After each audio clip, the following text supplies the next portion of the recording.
अस्सलाम वालेकुम दोस्तों, welcome back to our channel find Urdu. Bolster bolster का मतलब होता है सहारा देना या मजबूत करना।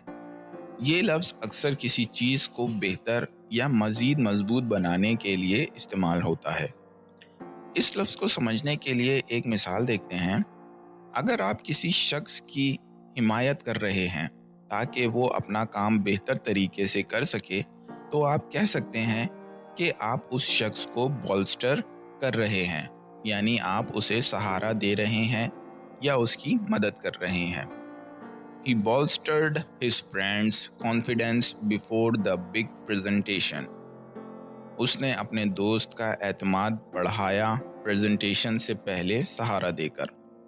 तो दोस्तों, ये था बॉल्स्टर्ड लफ्ज़ का मतलब। उम्मीद है अब आपको समझ में आ गया होगा। मिलते हैं नेक्स्ट वीडियो में। शुक्रिया।